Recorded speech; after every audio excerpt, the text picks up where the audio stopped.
नमस्कार साथियों, नरेश टेक गुरु YouTube channel में आपका हार्दिक स्वागत है। आज का अध्याय है गुण संधि, जिसके अंतर्गत हम जानेंगे गुण संधि विधायक सूत्र, सूत्र की वृत्ति व व्याख्या, सूत्र का अर्थ, संधि के नियम व उदाहरण। मित्रों, गुण संधि विधायक सूत्र है आद गुणः, जिसकी वृत्ति है अवर्णाद अचि परे पूर्व परयो एको गुणादेश स्यात्।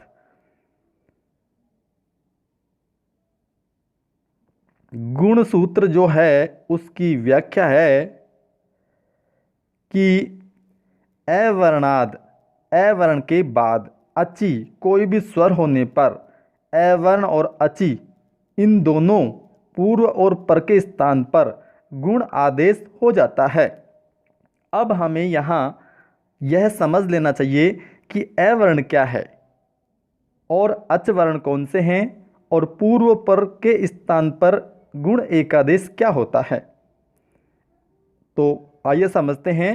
अवर्ण जिसका तात्पर्य है अ या आ स्वर के आने पर, अच यानी कि अ या आ से भिन्न दूसरे स्वर आने पर, पूर्व और पर यानी कि अ या आवर्ण और अच इन दोनों पूर्व और पर दोनों के स्थान पर एक नया आदेश हो जाता है, जिसे गुणादेश कहते हैं।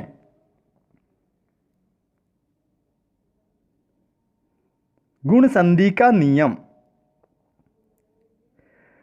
अवर्णाद अ या आ वर्णों में से किसी भी एक वर्ण के बाद या आगे इनसे भिन्न अच, लघु या दीर्घ ई, ऊ, री या लृ में से कोई भी एक स्वर होने पर पूर्व अ, आ और पर ई, ऊ, री, लृ इन दोनों वर्णों के स्थान पर क्रमशः ए, ओ, अर और अल गुण आदेश हो जाता है। तो इस प्रक्रिया को गुण संधि कहते हैं। जैसे नरधन ईशः, नरेश है। यहाँ प्रथम शब्द नर के अंतिम वर्ण ए के बाद या आगे इनसे भिन्न स्वर ई होने पर पूर्व ए और पर ई दोनों वर्णों के स्थान पर गुण क्रमशः ए आदेश हुआ। अब यह ए स्वर के निकलने से हुए अधूरे रे से संयोग करके रे बनाया। इस प्रकार गुण संधि होने से नरेश शब्द बना। अब चलते हैं द्वितीय उदाहरण की ओर, ओ का। जैसे परधन उपकार है, परोपकार है। यहाँ प्रथम शब्द पर के अंतिम वर्ण ए के बाद या आगे इससे भिन्न स्वर उ होने पर पूर्व ए और पर उ दोनों वर्णों के स्थान पर गुण क्रमशः ओ आदेश हुआ, जिसको पर शब्द के रे में से ए निकलने के बाद हुए अधूरे रे को पूर्ण करके रो बनाया। इस प्रकार गुण संधि होने से परोपकार है शब्द बना। आगे चलते हैं तृतीय उदाहरण की ओर, रि के उदाहरण की ओर। कृष्ण है धन रिद्धि, कृष्णार्धि।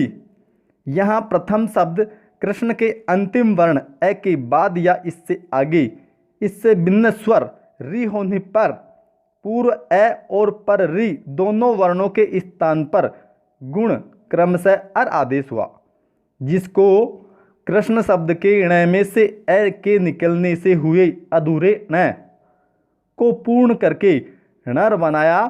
फिर बाद में यह रे जल तुम्बिका नेन न्याय से ऊर्ध्वगमन हुआ। इस प्रकार गुण संधि होने से कृष्णार्धि शब्द बना। अब अंतिम उदाहरण लेते हैं लृ का।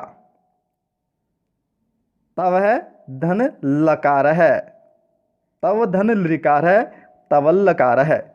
यहाँ प्रथम शब्द तव के अंतिम वर्ण ए के बाद या आगे इससे भिन्न स्वर लृ होने पर पूर्व ए और पर लृ के दोनों वर्णों के स्थान पर गुण क्रमशः अल आदेश हुआ, जिसको तव शब्द के व में से ए के निकलने से हुए अधूरे व को पूर्ण करके वल बनाया। इस प्रकार गुण संधि होने से तवल्लकार शब्द बना। साथियों, यहाँ हमें यह जरूर समझ लेना चाहिए कि यण संधि और अयादि संधि में तो पूर्व के स्थान पर आदेश होते थे, लेकिन गुण संधि में पूर्व और पर दोनों वर्णों के स्थान पर एक नया आदेश होता है, जैसे आपको इन चारों उदाहरणों में बताया है। अतः ध्यान रखने योग्य यही बात है कि अयादि संधि में सिर्फ पूर्व शब्द के हटने के बाद नया शब्द आता है, जिसको उसके बाद वाला स्वर पूर्ण करता है, परंतु गुण संधि में पूर्व और पर दोनों वर्णों के हटकर उनकी जगह पर एक नया आदेश होता है, उसे ही गुण संधि कहते हैं। Thank you for watching, liking and sharing. मिलते हैं नई वीडियो में। Thank you.